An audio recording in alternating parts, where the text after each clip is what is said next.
dans les doutes, il enseignait avec une intensité rare, une patience infinie, une foi profonde en la capacité de chacun à grandir.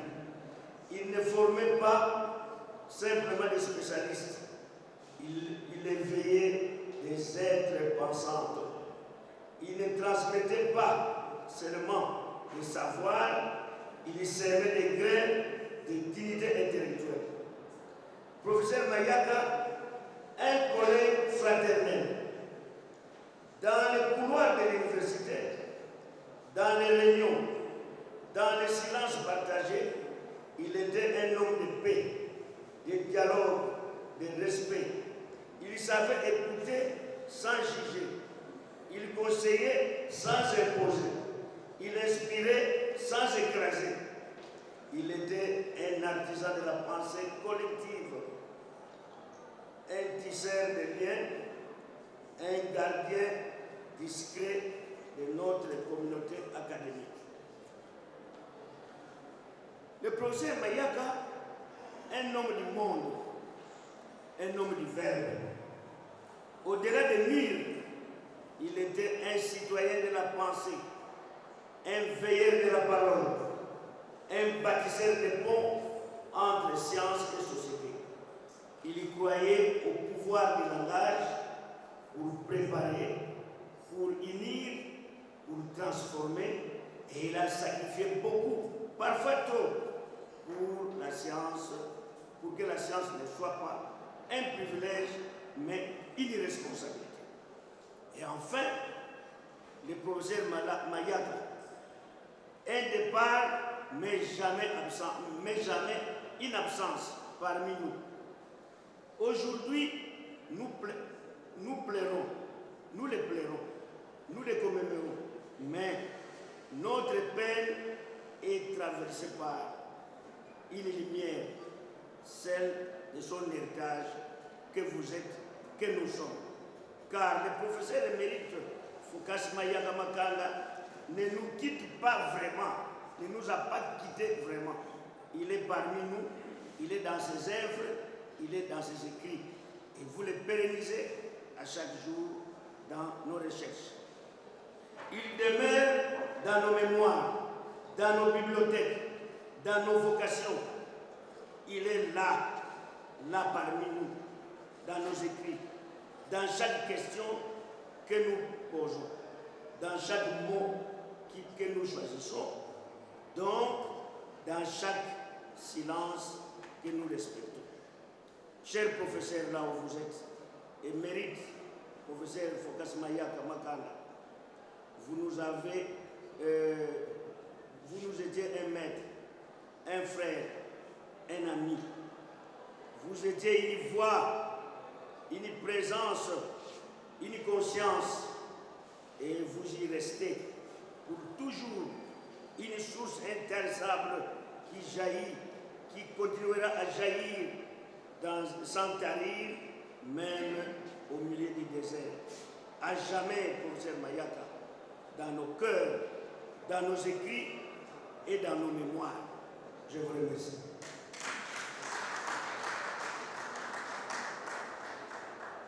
Nous invitons le professeur Simon Kilochou, le professeur Justin Mwamba. Je ne sais pas si le professeur Sita est là. Alors, on pourrait aussi inviter au même moment le professeur Ekampo. Nous invitons les trois professeurs. Ah, le professeur Yawiti. D'accord. Professeur Kilocho, professeur Justin Mwamba et professeur Yawiti.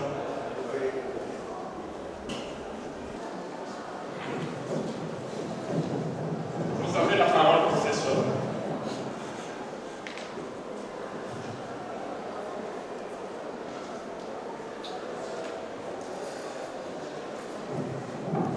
Je ne vais pas continuer ici à Tibet non plus. Je l'ai produit dans une circonstance particulière. C'est lorsque j'étais nommé membre du jury de l'un de ces récipiendaires ici à Tibet.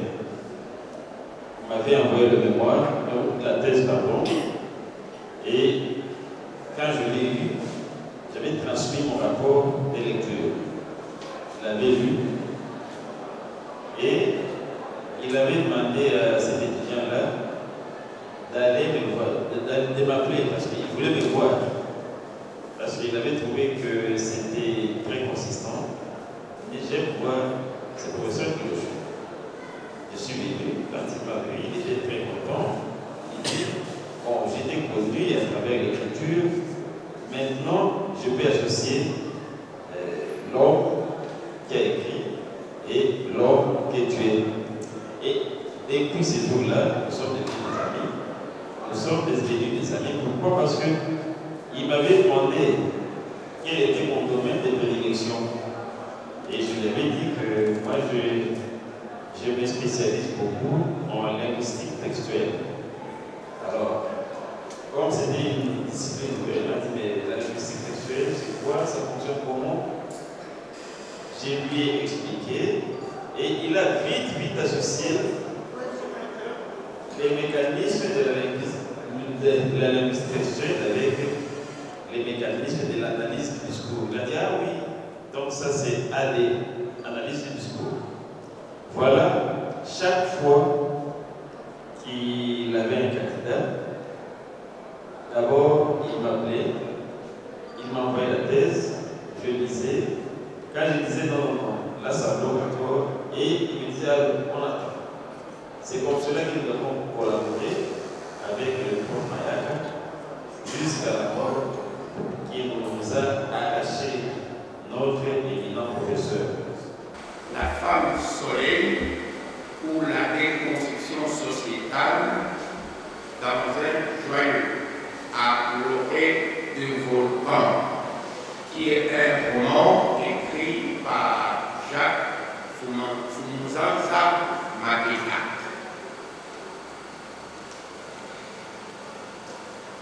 J'ai été étudiant du professeur Raymond, professeur Sonsa, professeur Mayaka. Mon texte, bien sûr, tourne autour d'un roman. Peut-être parmi vous, certains peuvent se poser des questions pourquoi le roman. Parce que ce roman que je vous expose aujourd'hui s'inscrit dans le thème Société Développement qui est repris dans le programme d'aujourd'hui. Tous les intervenants ont parlé de la rigueur du professeur Mayak. Cette rigueur avait comme objectif de transformer notre société, de transformer l'homme pour construire une nouvelle société. C'est dans ce sens-là que je choisis ce roman, parce que le roman nous invite à transformer l'homme, à construire une nouvelle société. Mon petit texte a comme point résumé. Deuxième point, l'idéologie phallocratique comme socle de la société. Troisième point, le poids de la tradition et le prix à payer. Et puis le dernier point, avant la conclusion, c'est la déconstruction de la pensée unique. Voilà les 4 points que j'ai prévus pour parler de ce roman. Nous, en littérature, la lecture d'un roman commence par le titre du roman lui-même, ou alors l'illustration si le roman est illustré. Et comme vous voyez sur ce roman-là, il y a un portrait d'une femme. Cette femme, qui est considérée comme un joyau, nous invite à lire ce roman. Mais il nous invite pas seulement à lire ce roman, il pose deux questions. Parmi les questions que moi je me suis posées, j'en ai trouvé 3. La première question, c'est de savoir si cette beauté, comme nous la vivons sur la couverture, va se donner à l'homme pour quelques milliers de dollars. Deuxième question, si cette femme qui est belle va chercher à être protégée par l'homme. Et la troisième question, cette femme qui est belle va-t-elle accepter de dépendre de l'homme, même si l'homme affiche certains comportements qui ne sont pas dignes? Voilà les 3 questions que un lecteur qui a ce roman entre ses mains peut se poser.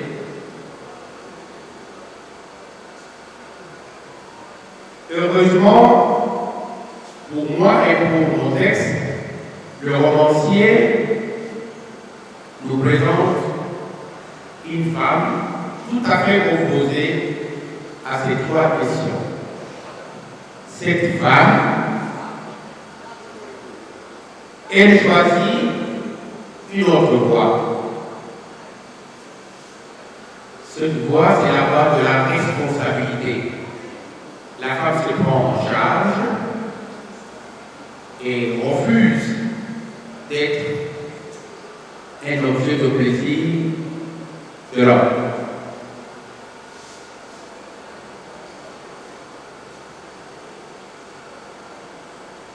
Et surtout, la femme refuse une des visions qui nous est connue, c'est celle de dire que les femmes ne savent jamais s'organiser et à l'Ingala, pour ceux qui parlent de l'Ingala, ils disent moi c'est à Kabokate. Pour dire que la femme n'a pas ces compétences-là. Et Jacques nous dit le contraire. La femme qui est l'héroïne dans ce roman, elle s'appelle Julie Tambwe. Pour le Sérifol, Tambwe signifie lion, la force.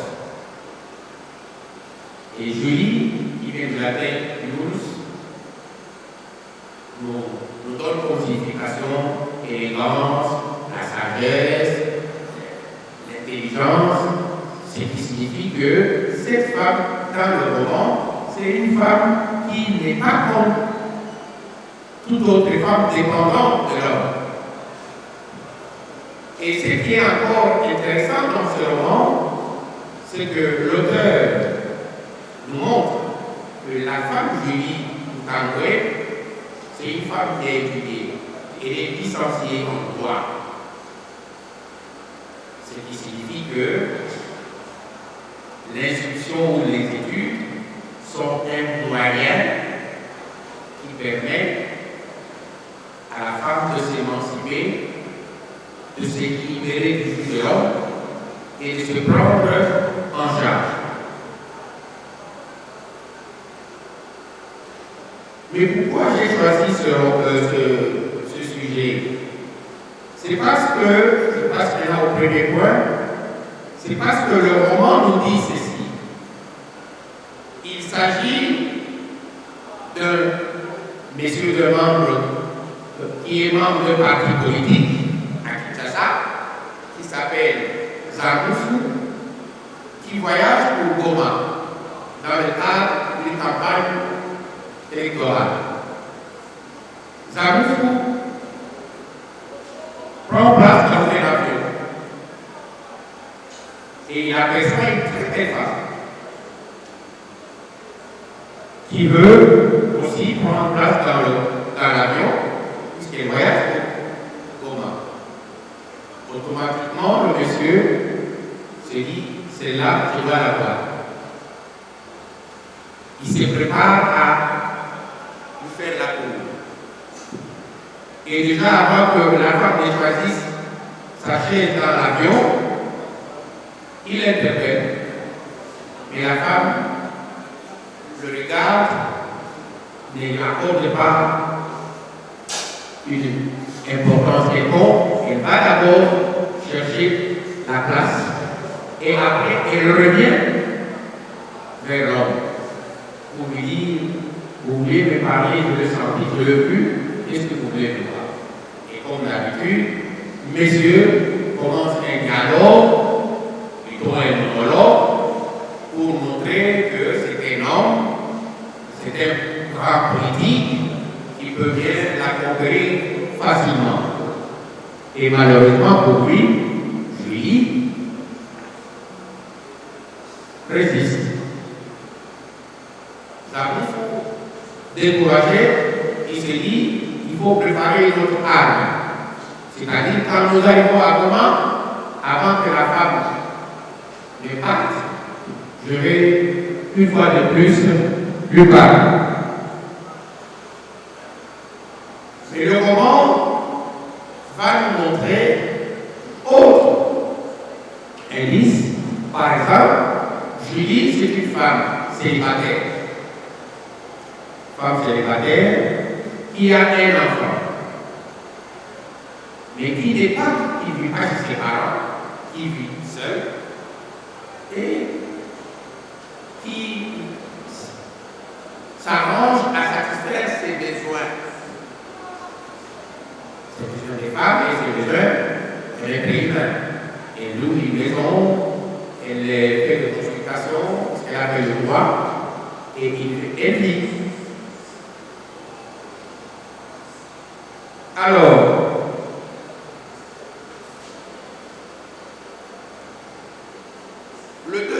le deuxième point, c'est l'idéologie phallocratique comme socle de la société. Qu'est-ce qui explique le comportement de Zamoufou?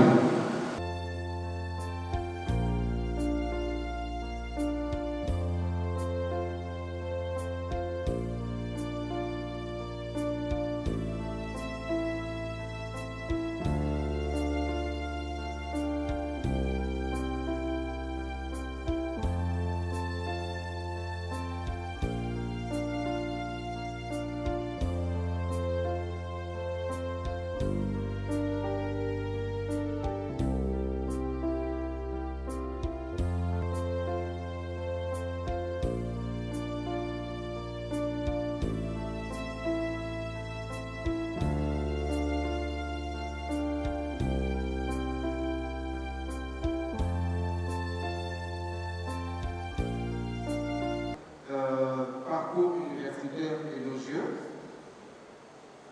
licence en philosophie et lettres, diplôme d'études approfondies en linguistique à Sorbonne, Nouvelle, et doctorat en philosophie et lettres. Vous allez voir à la partie gauche, il y a ces cartes d'étudiants de la Sorbonne que nous avons gardées très précieusement. Donc il y a la carte de l'année académique 77-78 et la carte d'étudiant à l'année académique 78-79. À droite, nous avons la photo qui illustre sa soutenance de thèse en 79. Alors, 35 ans après, là, il rentre revoir ses sources. Il est devant la maison où il habite avec sa famille de 76 à 80, sa maison de Tézard, où il a fait ses recherches.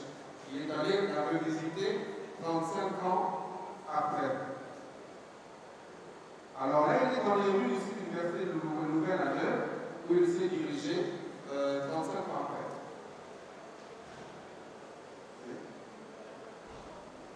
Et il est devant sa faculté, toujours dans le site universitaire à Louvain-la-Neuve.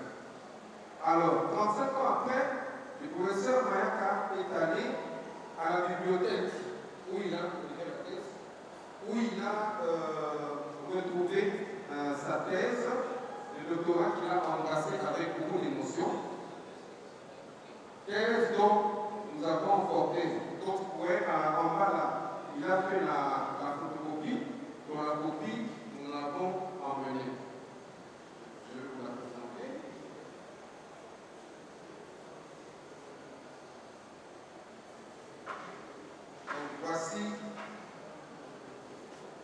la copie de la thèse qu'il a faite à la bibliothèque 35 ans après sa soutenance. Copie que nous avons gardée soigneusement jusqu'à ce jour.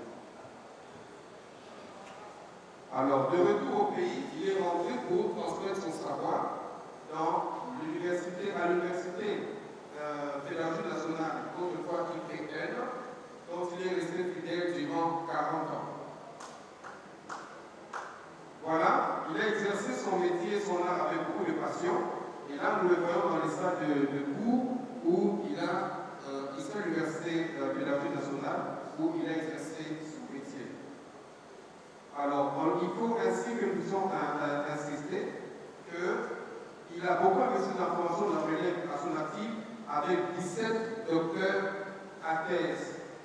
Nous le voyons avec le professeur Equamport. Alors, la plupart de ses amis, sa grande famille, ont été les collègues de l'Université pédagogique nationale. Donc là, il est avec ses amis, les collègues. Voilà. C'est encore des photos qui l'illustrent. Donc voilà un peu les photos qu'il a pu prendre avec ses amis collègues de l'UPN. Alors, une autre expérience qu'il a connue, c'est avec à l'ISP, par exemple, où il a été autorité académique de 1986 à 1990. Donc, ce sont des images qui illustrent son passage à l'ISP Bazamou. Voilà, nous sommes toujours dans la salle de théâtre de l'ISP Bazamou entre 86 et 90. Et voilà encore des photos qui illustrent son passage à l'ISP Bazamou où il a contribué à la formation de la jeunesse et la relève académique. Nous citons par exemple les professeurs Évariste Sala et le professeur Jean Sika. Alors, là, ce sont des images qui marquent son passage à l'Université Congo qui a été créée le 22 juillet 1990 par les fils et filles Congo. Il est né lors de leur causerie entre doctorants zaïrois à Paris et elle a pris forme après leur retour au pays dans leur quartier de la Cité Verte à la fin des années 90. Nous sommes à l'Université Congo où il a été premier vice-recteur du campus de Kisantou de 90 à 98. Encore des activités organisées à l'Université Congo où il a de la même rigueur contribué à la formation de la jeunesse et la relève académique. Nous sommes toujours dans les activités de l'Université Congo. Alors, il a continué à apporter sa contribution au sein du pouvoir organisateur de l'Université Congo jusqu'à sa mort. Alors, le professeur Maka a aussi une vie familiale bien remplie. C'était un père aimé par sa famille, attentionné, toujours à l'écoute, un bel exemple d'un parent prêt à tous les sacrifices pour le bonheur de sa famille. Alors là, ce sont les images de tous les petits-fils du professeur Maka, qu'il appelait affectueusement Papino. Il aura laissé 30 petits-enfants. Encore une fois, une image qui montre nos enfants, donc tous les petits-fils du professeur Maka.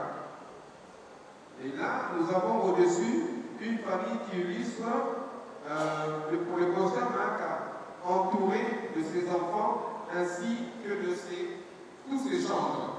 Donc les enfants que vous voyez là sont les gendres du professeur Maka. Alors, la plus grande crainte du professeur Maka était que l'appellation professeur Maka disparaisse avec lui. Alors, il était présent dans la salle et n'a pas pu cacher son émotion à la soutenance de thèse de son fils aîné à l'Université catholique de Louvain. Nous voyons côte à côte les professeurs Mayaka fils et professeur Mayaka père. Au retour au pays, les deux ont voulu immortaliser la preuve, la photo que nous voyons ici, celle de ce jour-là, toutes les photos pratiquement, la fête de cette régénération du professeur Mayaka. Nous voyons qu'il y a avec le professeur docteur Serge Mayaka, qui est médecin, avec un doctorat en économie de la santé, professeur Foul à la faculté des sciences de la santé de l'UPR. Docteur, professeur Serge Mayaka. Voilà, il était ému et satisfait de voir qu'il a réussi sa mission de perpétuer l'appellation professeur Mayaka. Pour paraphraser un auteur célèbre, nous sommes à notre naissance, montés à bord du train de la vie et nous y avons rencontré papa. On pensait que tu voyagerais toujours avec nous, mais tu viens d'atteindre ta station et nous devons continuer le voyage seul. Tu ne savais pas à quelle station tu descendrais 78 ans durant. C'est ainsi que tu as voulu vivre dans la joie, l'amour, le respect des autres et du bien commun, la crainte de Dieu. Et nous qui continuons notre voyage dans ce train de la vie, nous nous efforcerons à donner le meilleur de nous-mêmes pour qu'à notre descente, nous laissions que de beaux souvenirs à ceux qui continueront leur voyage. C'est l'extrait de l'oraison funèbre du professeur Dr Serge Mayaka le 28 août 2021. Voilà, je vous remercie.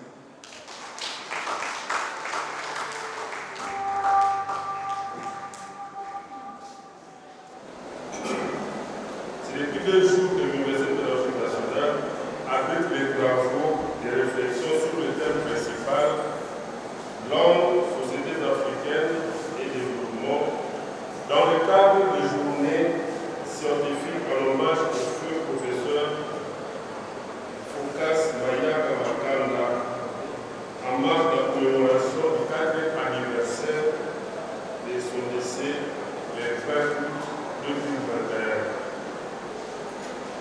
Plusieurs témoignages ont été présentés le premier jour et des communications de diverses orientations linguistiques et littéraires ont jailli des disciplines et des disciples et amis du professeur Mayaka Makanda. Non seulement ces travaux honorent un homme qui a fait consacrer toute sa vie à l'Université pédagogique nationale, mais aussi lui permettent d'inscrire dans le contexte de notre alma mater des activités scientifiques. Je félicite les disciples et amis du professeur émérite Mayaka Makanda pour le travail abattu. J'invite donc toute la communauté universitaire à imiter cet exemple en vue de faire rayonner notre alma mater. Ceci dit, je déclare close de journée scientifique en hommage à feu professeur Mayaka Makanda Phocas. Je vous remercie.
Il a laissé plusieurs vertus. Et pour faire en sorte que la mémoire du professeur émérite Phocas Mayac continue à vivre dans nos cœurs. Nous devons faire en sorte que les leçons qui nous a enseignées, non pas simplement par les belles paroles, mais par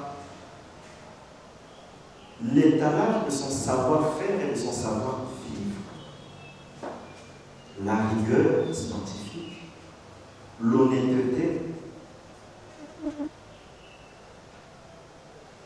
le goût et l'art de transmettre le savoir. Si nous faisons en sorte de continuer sur cette lancée, alors Papa Mayac Phocas vivra éternellement et son nom ne sera jamais oublié. Parce que Ben Sirac le Sage nous dit: il y a des gens dont le souvenir s'est perdu, mais il n'en est pas ainsi des hommes de miséricorde. Leurs œuvres de justice n'ont pas été oubliées. Leur bonheur durera autant que leur postérité. Leurs descendants forment un bel héritage. Et aujourd'hui, lorsqu'on parle de ces descendants, nous ne voyons pas que ces enfants biologiques, mais tout ce qu'il a formé sur le plan scientifique, c'est cela le bel héritage qu'il offre à ce grand pays. Il a formé des futurs prêtres au grand séminaire. Parmi eux, certains sont devenus prêtres et d'autres non, mais ont été des points focaux pour le développement de notre pays. Et leur postérité, Ben Sirac continue en disant que leur postérité a persévéré dans les lois de l'Alliance. Leurs enfants sont restés fidèles et grâce à eux, leur descendance subsistera toujours. Jamais leur gloire ne sera effacée. Les mélanges qui ont été offerts en son nom, en son honneur, c'est vrai, c'est très beau, c'est très bien, mais ça n'épuise pas la sommité de ce qu'il a été pour nous, de ce qu'il a eu à accomplir pour nous, dans nos vies, dans nos cœurs et dans notre être. Leurs corps ont été ensevelis dans la paix et leur nom reste vivant pour toutes les générations. Certes, il y a de cela 4 ans, le professeur émérite Phocas a été enseveli, enterré, mais nous savons que son nom reste et restera vivant à travers tous les âges. Et les peuples raconteront leur sagesse, les profs qu'il a eu à former, les futurs prêtres, les cadres qui sont passés entre ses mains continueront à raconter la grandeur, la sagesse qu'ils ont eu à puiser à la bonne source qu'il a été. Et l'Assemblée proclamera leurs louanges. Ces louanges viennent déjà d'être proclamées durant ces 2 derniers jours à l'université. Mais dans une société actuelle, en perte de repères, en manque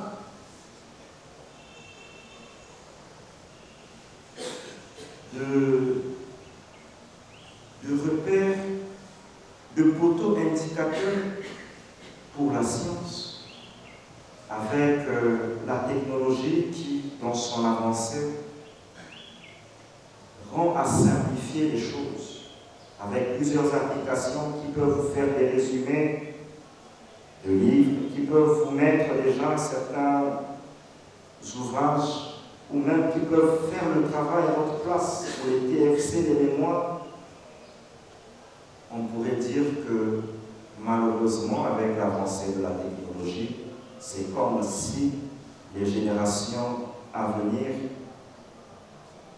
n'auront plus le goût de l'effort, auront un problème avec, malheureusement, un entre guillemets abrutissement. Mais heureusement que ceux que Papa Phocas a formés, ceux-là, si lui a été le noyau dur pour une avancée considérable sur le plan de la science, ben, ceux qui ont profité, ceux qui ont goûté à la bonne sauce, ceux-là vont nous aider à faire en sorte que son nom, sa sagesse, son exemplarité restera et sera gravé à travers les âges. Papa Phocas est parti, mais Papa Phocas est encore là et il vivra éternellement grâce à nous, grâce à notre apport, un apport considérable.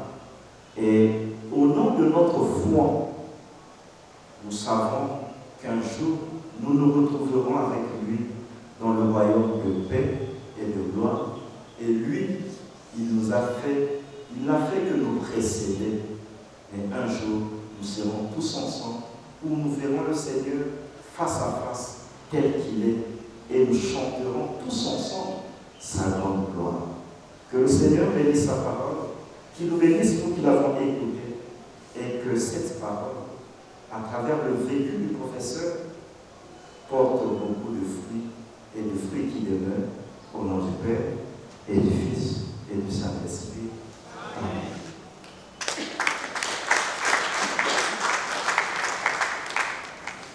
Frères et sœurs, rassemblés pour la prière commune, veuillons adresser à Dieu nos supplications.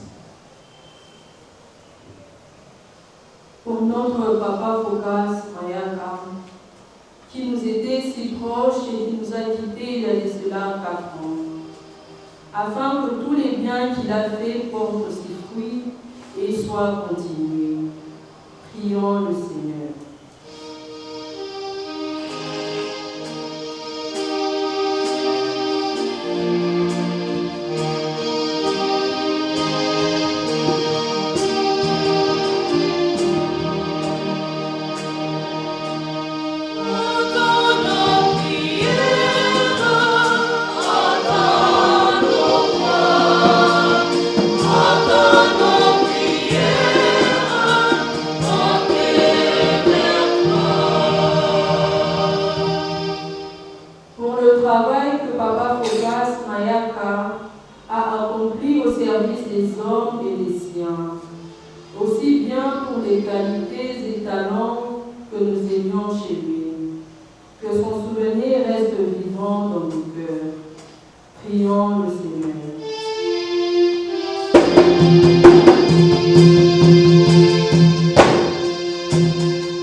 Au moment d'être livré et d'entrer librement dans sa passion, il prit le pain,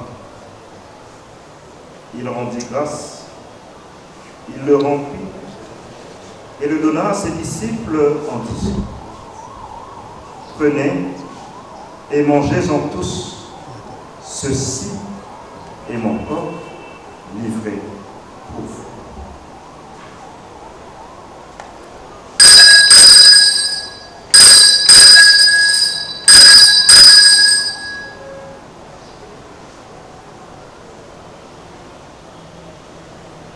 Oh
De même, après le repas, il prit la coupe. De nouveau, il rendit grâce et la donna à ses disciples en disant: Prenez et buvez-en tous, car ceci est la coupe de mon sang, le sang de l'alliance nouvelle et éternelle, qui sera versé pour vous et pour la multitude en rémission des péchés. Vous ferez cela en mémoire de vous.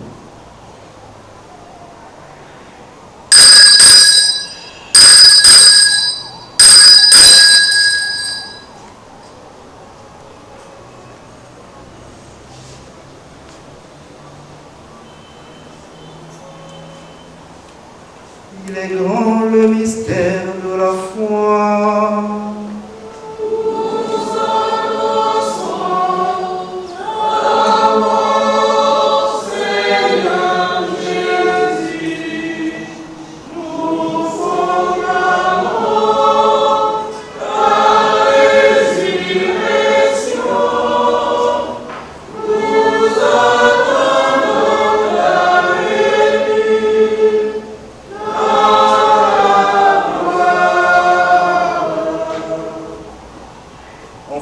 Ainsi, mémoire de la mort et de la résurrection de ton Fils, nous t'offrons, Seigneur, le pain de la vie et la coupe du salut, et nous te rendons grâce car tu nous as estimés dignes de nous tenir devant toi pour te servir.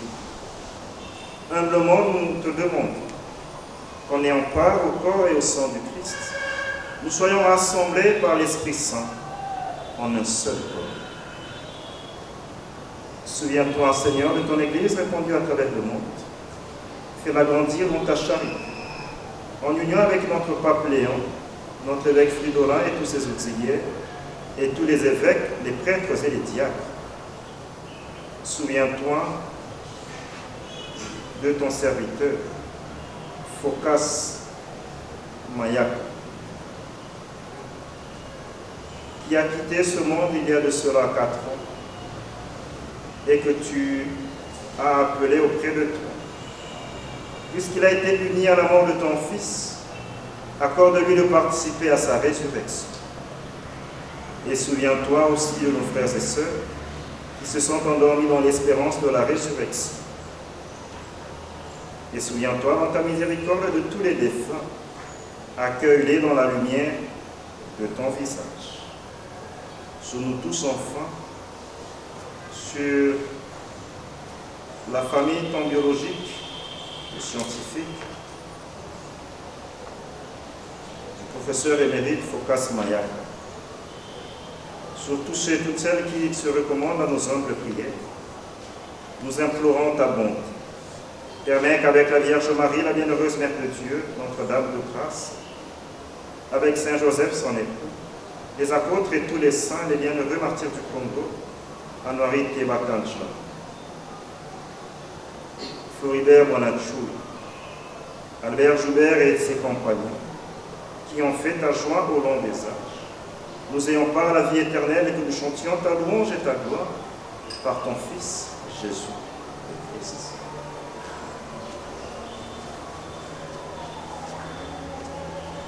Par lui, avec lui et en lui, à toi, Dieu le Père Tout-Puissant, dans l'unité du Saint-Esprit, tout honneur et toute gloire pour les siècles des siècles. Unis dans le même esprit, nous pouvons dire avec confiance la prière que nous avons reçue du Sauveur.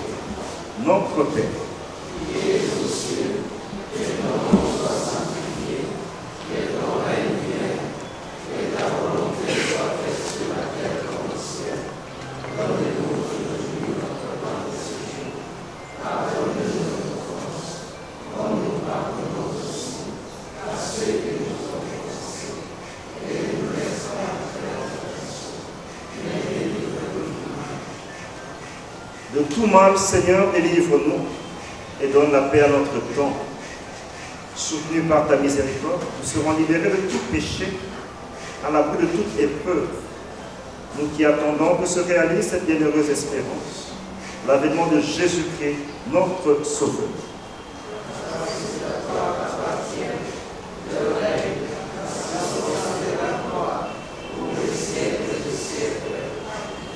Seigneur Jésus-Christ, tu as dit à tes apôtres, et tu nous le redis en cet après-midi, je vous laisse la paix, je vous donne ma paix. Ne regarde pas nos péchés, mais la foi de ton Église, pour que ta volonté s'accomplisse. Donne-lui toujours cette paix et conduis-la vers l'unité parfaite, toi qui vis et règnes pour les siècles des siècles. Amen. Que la paix du Seigneur soit toujours avec vous et avec votre esprit. Dans la charité du Christ, donnez-vous la paix.